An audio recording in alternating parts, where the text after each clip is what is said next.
Happy New Year, everyone. Welcome to 2018. It is January 3rd. I'm filming this on January 3rd. I should be uploading this video tonight because it is Wednesday. And I've committed to posting a video at least every Wednesday. So, this video is about the top five mistakes that I feel I made in 2017, the last year. We all make mistakes, and these aren't regrets. I've learned from them. You can't change the past, but these are things that, especially, not only are they mistakes, these are mistakes that have taught me lessons that hopefully will help me grow further and faster into the future. So, without further ado, mistake number one was not posting on this channel, not uploading anything or filming anything for roughly 4 to 6 months. I don't remember exactly how long it was, but my channel, this channel, could have been who knows how much larger by now had I at least even posted one video per week in the time that I wasn't posting. To put in perspective, I don't know how much of this translates into any direct details. At the time that I stopped posting on its own, the channel was still getting its views and this still was getting its subscribers on its own without me posting anything. I was around 4,000 to 5,000, let's say, views. I'm just going on views. When I started posting a video per week from, let's say, I have it right here, from the middle of October, okay? So basically I posted 11 videos before this one on a week-to-week basis every Wednesday from October. I've almost doubled my views, almost doubled. And I've gained 20 to 30 subscribers. I don't remember the exact number, right?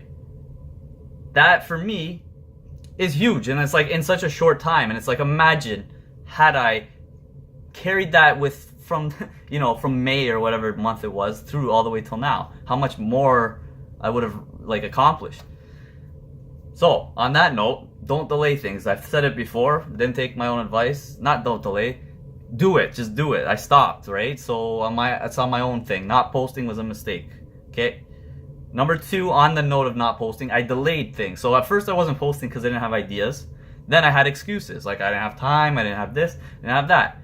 But my mentor, my cousin, a fellow YouTuber who has a much larger YouTube channel, significantly larger YouTube channel than myself, and has been doing this for way longer than me, takes time out of his day to actually look at my channel constantly, look at my videos even when I'm not, and he's looking at my analytics, and he goes to me a while ago, months ago, he's like, yo man, some of your book reviews are getting a lot of views, why aren't you do more, get on it. He said it nicely, but yeah, and I'm like, yeah, you're right, I do doing book reviews, and I will, but I have blah blah blah excuses. So I had a stack of books I had read, just waiting to be reviewed. And it must have been, again, probably 3 months till I said, let me actually do these reviews. And those are basically my last so many videos. Not the most recent ones, but the ones before my last videos. Those ones have been getting, they've been reviewed, and now they've been actually contributing to my channel's growth. And it's again, same on the not posting thing.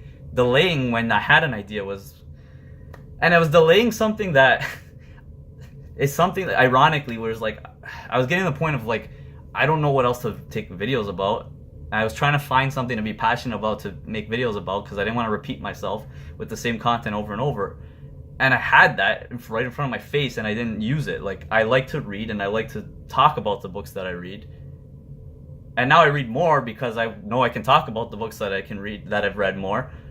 Right? And I just didn't capitalize and I delayed, which was a stupid mistake because, again, that time these videos could have been growing and gaining authority or whatever jargon you want to use.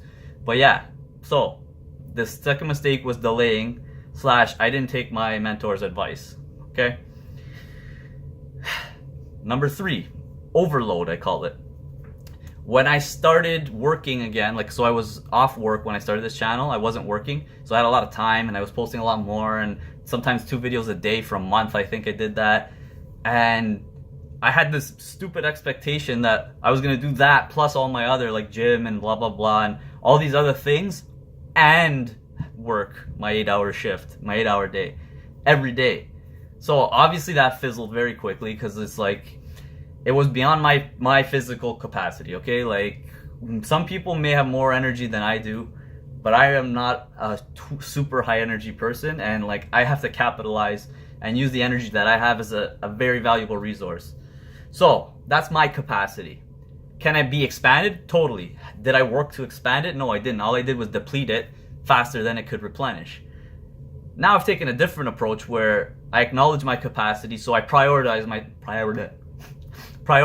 time better. So for example, I literally just got home from work and I'm doing this video before I get too tired to make an excuse or anything like that. I'm doing this video right now. Why? Because it's Wednesday and I want to make a video uploaded every Wednesday. So here it is.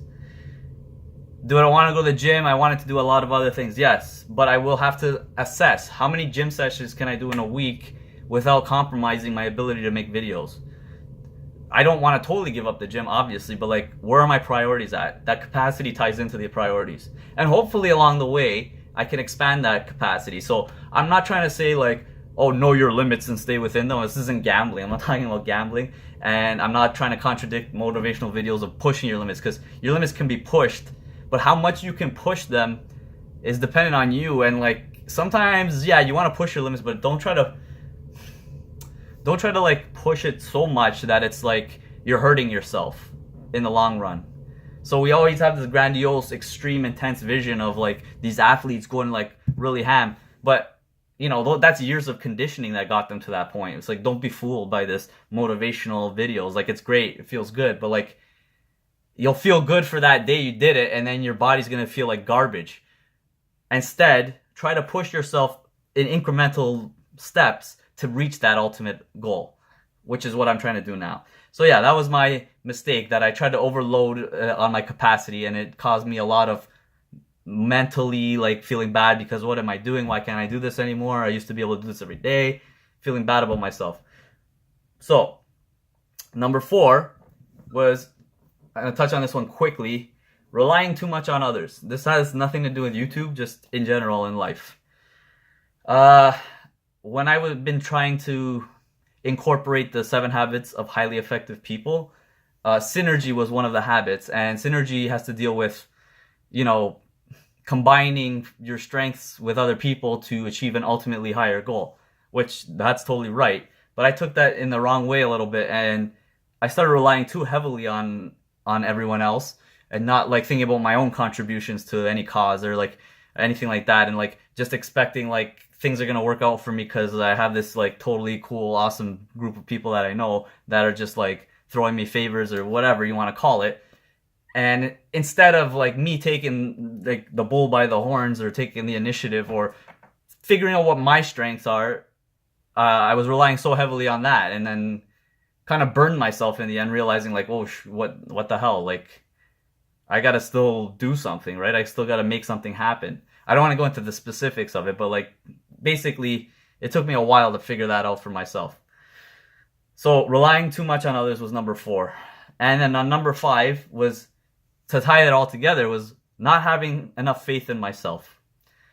So, I kind of talked all about in the earlier stages of my channel about personal growth, personal development, and importance of self-confidence, the self-esteem, and having faith in yourself. And at some points, like outwardly and like even inwardly, I know I can do certain things, but there's always like this like doubt. There was always this doubt in my mind, like, start comparing yourself to other people, you're getting a certain age and blah blah blah, and things start to hit you, and things aren't working out all at once, and all these things are starting to happen. And then that's why I was like taking this like long delay in posting videos, why I was putting things off in this channel, why I, you know, I don't even know how to explain like some of the other, like why I did certain things instead of sticking to my guns and like listening to the wrong people. I don't know, let's say for example, there's like lack of faith in myself. Then I started to like really dig deep. I read a book, The Subtle Art of Not Giving an F, which I already reviewed. And that kind of restored like my whole vision, my whole outlook. The biggest thing that I realized was, yes, I didn't have faith in myself, but it's like also I needed more patience. And now going into 2018 and like tailing off of the 2017 with this restored, renewed self, not confidence, which is, I'd say yes, but like self, like I just feel better, self, like assured, like I feel like more like I know everything's gonna work out. I know that, but I also know it's just gonna take longer than I want it to, and that's fine. And that's it, really. So patience was the biggest lesson I learned, but it wasn't a mistake. The mistakes came from a lot of other things. To sum it all up, my 5 mistakes of 2017 were these. I didn't post for a long period of time. When I could have, I delayed those posts, so that's number 2. So not posting was number 1. Delaying the post was number 2 further. Overload. Trying to do things and setting expectations beyond my capacity, that's number 3. Relying too much on others was number 4. And not having the faith in myself or the patience to see it through, that was number 5. And that's it. That's all you have to hear from me for now this week. Thanks for watching. Those were my 2017's top 5 mistakes that I made, and they all taught me a lesson moving forward. If you like my content and want to see book reviews in the future or more of these long lessons that I've learned, please subscribe. If you like this video, please like it. That's all I have to say. Have a great new year, everybody. Enjoy 2018, and I'll see you guys next time. Take care.